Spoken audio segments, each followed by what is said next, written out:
Namo Sang Hyang Adi Budaya, Namo Buddhaya. Jumpa lagi anak-anakku sekalian yang terkasih dan yang berbahagia. Apa kabarnya? Baik, luar biasa. Nah, kembali kita ketemu dalam storytelling. Ya, ada yang bertanya pada Romo, kapan storytelling lagi? Ya, Romo mengatakan tunggulah dulu karena Romo masih sibuk dengan berbagai kegiatan menyambut perayaan Xinjia. Ya. Nah, sekarang sudah kesempatan Romo akan menyampaikan Dharma Desana. Namun sebelumnya, karena kita masih dalam suasana perayaan Tahun Baru Imlek, pada kesempatan ini Romo ingin mengucapkan Selamat Tahun Baru Imlek kepada para orang tua murid dan juga kepada seluruh murid. Ya. Selamat Tahun Baru Imlek 4719 atau 2572. Xin Nian Kuai Le, Wan Se Ru Yi, Shen Di Jian Gang, Gong Xi Fa Zai. Ya, semoga tahun baru Imlek, tahun kerbau logam ini menjadi tahun yang lebih baik, lebih sehat bagi kita, lebih selamat, lebih aman, lebih harmonis, lebih sukses, lebih berhasil, dan lebih berbahagia bagi kita semua, Bapak Ibu, sekeluarga, dan semuanya. Semoga selalu dalam berkah dan lindungan Sang Hyang Adi Buddha, Tuhan Yang Maha Esa. Nah, kemudian untuk mengawali storytelling ini, sebagaimana biasa, marilah kita sama-sama mengundang Bell of Mindfulness, kemudian kita breathing in, breathing out sebanyak 3 kali. Mari kita mulai.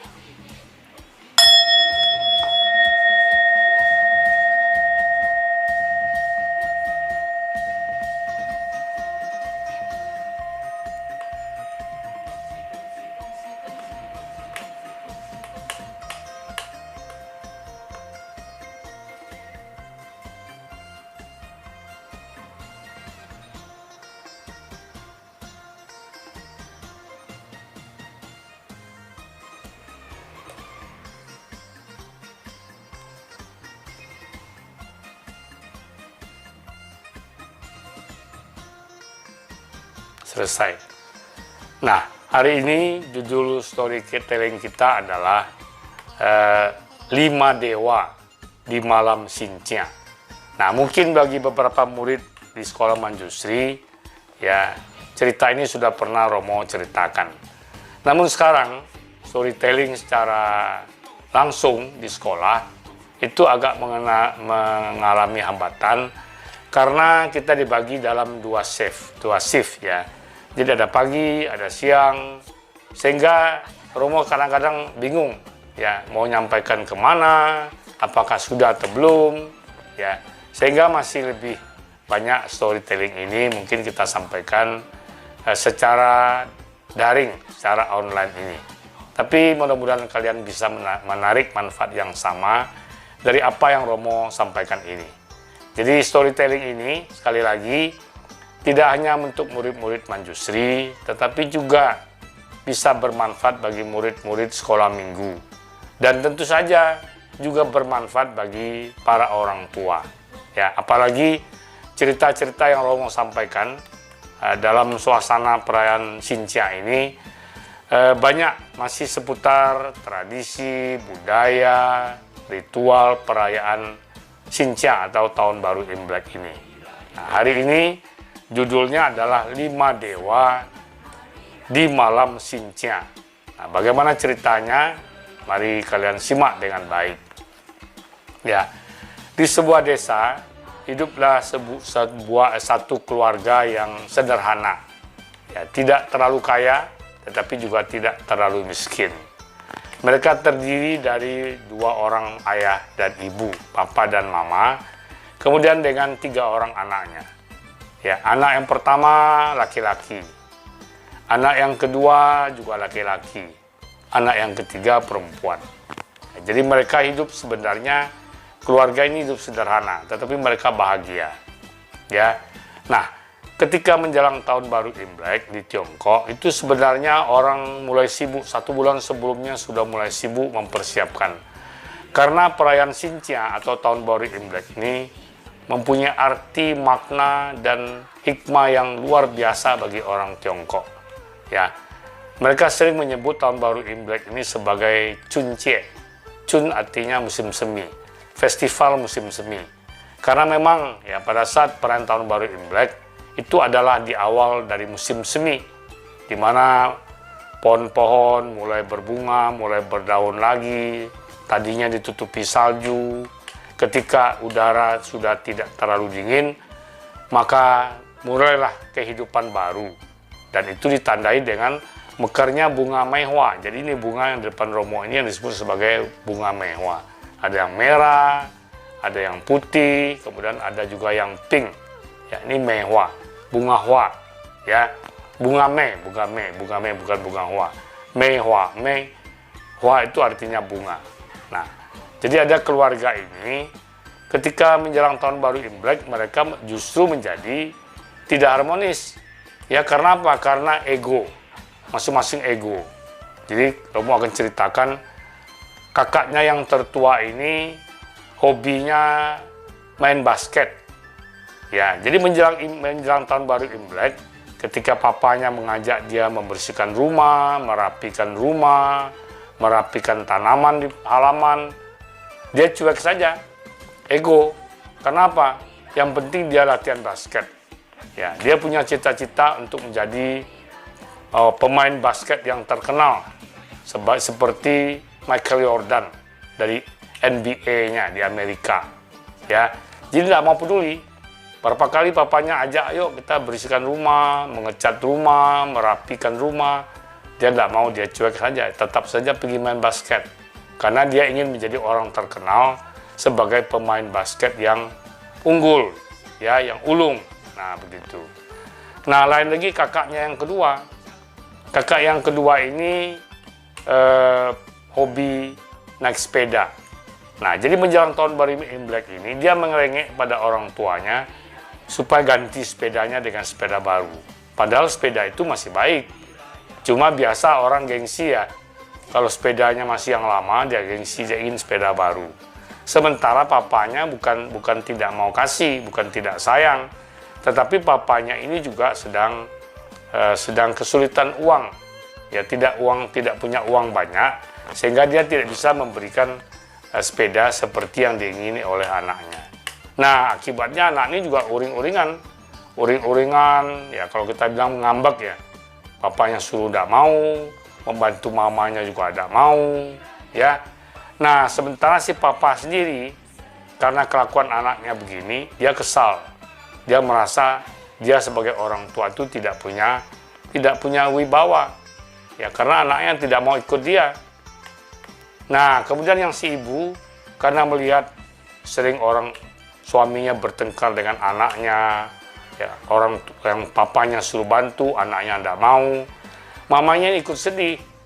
Nah, kalau orang sedih, itu bisa berefek ke tubuhnya. Mamanya ini mulai sakit-sakitan, ya, merasa badannya tidak enak, tidak nyaman, demam lah, pilek lah, itu biasa. Jadi kalau orang pikirannya tidak happy, yaitu membawa pengaruh ke jasmaninya, ke badannya. Ya. Nah, lain lagi halnya dengan adiknya yang paling kecil, perempuan. Adiknya ini ikut sedih juga. Dia pikir, aduh, orang Imlek, orang harusnya gembira, bersukacita, bersukaria. Ini keluarga saya kok malah murung, ya. Semuanya sibuk dengan urusan sendiri-sendiri. Semuanya menonjolkan ego, tidak mau bersama, tidak ada kebersamaan. Ya, jadi dia sedih nih, ya. Nah, jadi menjelang Tahun Baru Imlek, besoknya mau Tahun Baru Imlek, tengah malam nanti pergantian tahun, turun hujan lebat. Nah, katanya memang biasa kalau Imlek itu justru turun hujan, orang malah senang. Karena apa? Itu tuh dianggap sebagai berkah. Nah, tetapi tidak seperti sekarang di Indonesia. Kalau di Padang memang tidak ada turun hujan, kita semua jadi kepanasan, ya. Tetapi di Jawa, di mana-mana, hujan turun terlalu lebat, terlalu deras, terlalu lama, sehingga memicu banjir, tanah longsor, dan lain sebagainya. Nah, kembali kita pada cerita tadi. Jadi ketika menjelang tahun baru Imlek, malam ini biasanya mereka duduk di meja bersama, makan bersama, sambil bersukaria, bersukacita. Tetapi tahun ini enggak. Karena apa? Ya suasana rumah tidak harmonis. Ya. Nah, jadi adiknya tambah sedih. Ya, ketika dia masuk kamar, ya dia mau menutup gorden jendelanya, tiba-tiba dia lihat ya di seberang jalan. Jadi rumah di desa ini, di seberang jalan itu sawah. Di tepi sawah itu ada beberapa pohon besar. Ya, begitu dia mau tutup jendela, dia lihat ada kilat. Kan hujannya, ada kilat. Dia lihat ada 5 orang tua, 5 orang kakek berdiri di bawah pohon. Wah, karena anak ini terbiasa terlatih baik hati, selalu peduli pada orang lain, mau menolong orang lain, tergerak hatinya.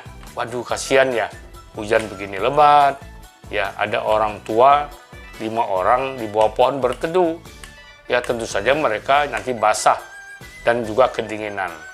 Nah terus dia keluar, dia bilang mamanya, mama kasihan ya tuh di depan rumah kita di bawah pohon itu ada 5 orang kakek. Ya bagaimana kalau kita undang ke rumah kita? Ya mamanya memang orang baik hati juga. Yang ya boleh silakan, mari coba kita lihat. Kemudian mereka pakai payung dan disusul oleh saudara-saudara yang lain. Nah ternyata begitu mereka lihat kakek-kakek ini di bawah pohon, ya, tetapi wajahnya tidak seperti manusia biasa, wajahnya cerah ceria, ya. Dan anehnya lagi, walaupun hujan lebat, kan mereka sendiri pakai payung, tetapi kakek ini tidak pakai payung, tetapi badannya tidak basah. Ya terus mereka tanya, kek, kamu ini sebenarnya siapa, kek? Kok hujan-hujanan berdiri di sini? Ya, sebenarnya kami ini bukan manusia biasa. Kami ini 5 dewa. Ya, kami menunggu kalian mengundang untuk masuk ke rumah. Wah, sangat senang sekali. Ya, kami ingin, ayo, kek, mari kita ke rumah, masuk ke rumah katanya, kata papanya. Terus kakeknya bilang, oh, enggak bisa begitu. Ada aturannya. Aturan gimana, kek? Nah, sekarang saya perkenalkan dulu ya, kata si kakek.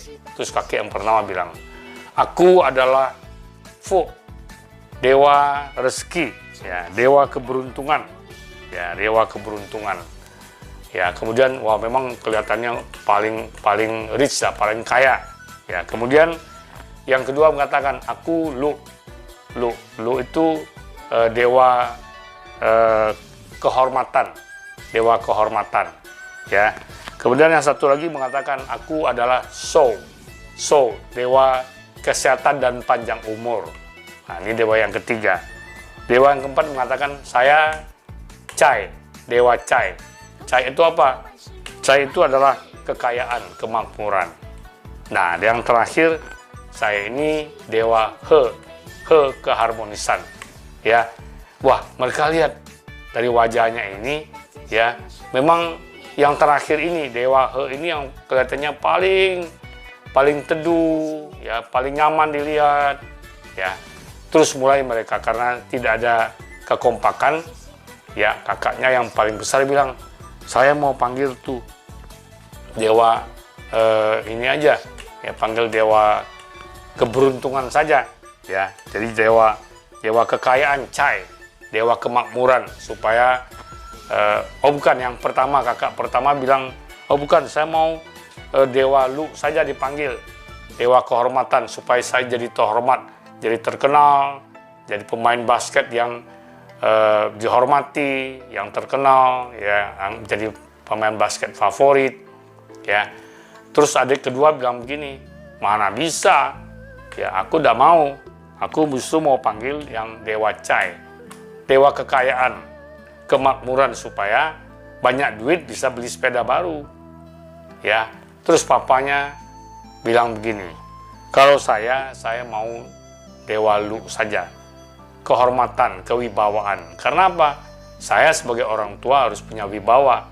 Sekarang saya tidak punya wibawa, anak-anak saya tidak mau dengar bicara saya, ya. Nah, terus mamanya ini nimbrung lagi, kalau aku mau manggil dewa So saja. supaya badan selalu sehat, panjang umur, karena saya sering sakit-sakitan, kata mamanya. Terus ada yang perempuan terdiam. Dia pikir tidak ada kesepakatan satu sama lain. Terus dia bilang begini, ya kalau kita undang ke dewa kekayaan, tapi kita tidak harmonis, tetap saja egois, mau menang sendiri, tidak mau saling membantu, tidak ada kebersamaan, percuma saja. Demikian juga dengan dewa-dewa yang lain. Sekarang keluarga kita ini, kita justru perlu keharmonisan. Apa itu keharmonisan? Keharmonisan itu selain rukun, juga saling membantu, saling peduli, saling berbagi, saling mengasihi. Itu yang disebut sebagai keharmonisan. Nah, kalau saya senang mengundang Dewa He ini, Dewa keharmonisan, karena kita memang butuh keharmonisan. Dan juga Dewa ini wajahnya paling menyenangkan. Akhirnya saudara-saudara yang bilang, oke lah, setujulah, kita panggil saja Dewa He ini masuk. Nah, ayo Dewa He dipanggil masuk. Yang 4 ikut lagi masuk.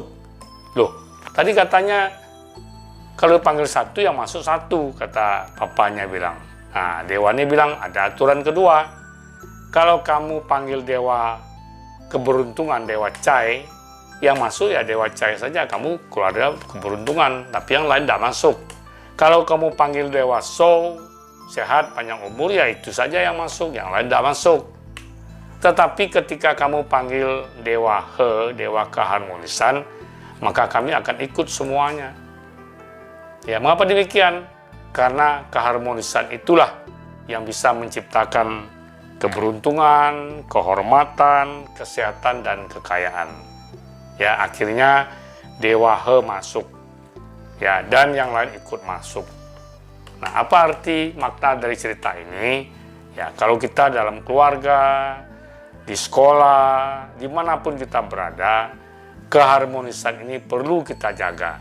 Ya, kalau ada keharmonisan, kita pasti rukun, ya pasti damai, kemudian saling membantu, saling peduli, saling berbagi, saling mengasihi, saling menyayangi. Nah, kalau ini sudah tercipta keharmonisan ini, maka dengan sendirinya nanti keberuntungan, ya kehormatan, kesehatan, kekayaan, dan kemakmuran akan datang. Ya, jadi intinya adalah keharmonisan. Nah, jadi anak-anak sekalian, makna dari cerita ini adalah kita harus selalu menjalin keharmonisan. Baik di rumah jangan bertengkar sama saudara, bertengkar, punya koko bertengkar sama koko, punya cece bertengkar sama cece, punya adik ribut sama adik. Ya, papa dan mama juga sering cekcok. Ya, anak cekcok dengan mama, cekcok dengan papa, itu namanya tidak harmonis. Kalau yang harmonis itu rukun, saling peduli, saling membantu, saling berbagi, saling saling merasakan perasaan masing-masing. Ya, jadi anak jangan egois, mau menuntut saja, mau ini itu minta sama orang tua, tetapi juga harus maklum bagaimana kondisi orang tua. Ya, begitu juga orang tua, jangan sering terus nenggor anak, marahi anak. Ya, yang penting itu menasihatinya. Nah, jadi sekali lagi dalam falsafah orang Tionghoa, keharmonisan itu perlu. Ketika ada keharmonisan, keberuntungan, kehormatan, kesehatan, kemakmuran, ya kesejahteraan akan tumbuh di dalam komunitas tersebut. Kalau di rumah, dengan adanya keharmonisan, keluarga ini akan bisa menjadi beruntung, terhormat, kaya, makmur, sejahtera. Nah, itu. Kalau kita di komunitas kita juga begitu, di sekolah kita rukun, sekolah kita akan maju, kita belajar dengan happy, dengan senang, sehingga semuanya bisa berjalan dengan baik dan lancar. Jadi intinya adalah, marilah di awal tahun yang baru, tahun kerbau logam ini, kita sama-sama menjaga keharmonisan. Ya, begitu juga di dalam kehidupan kita, di masyarakat, harmonis. Tidak ada pertengkaran antar agama, tidak ada pertengkaran antara suku, antar etnis, antar golongan, tidak ada pertengkaran. Semuanya bisa saling menghormati, saling menghargai, saling peduli, saling membantu, ya, saling menghargai, saling menghormati. Nah, itu yang paling penting. Kalau itu ada, semuanya harmonis, maka negara Indonesia akan harmonis. Nah, kalau negara Indonesia harmonis, maka tujuan dari negara ini, masyarakat yang adil dan makmur, akan segera bisa tercapai dan Indonesia akan menjadi Indonesia maju. Ya, demikian saja anak-anak sekalian. Romo senantiasa mendoakan semoga kalian sekeluarga di tahun yang baru ini, tahun kerbau logam ini, senantiasa sehat, terjauhi dari paparan coronavirus disease 19. Selalu sehat, aman, selamat, ya, rukun, harmonis, dan berbahagia. Terima kasih. Namo Sang Hyang Adi Budaya, Namo Buddhaya. Dan marilah kembali kita dengarkan Bell of Mindfulness, kemudian kita breathing in, breathing out sebanyak 3 kali.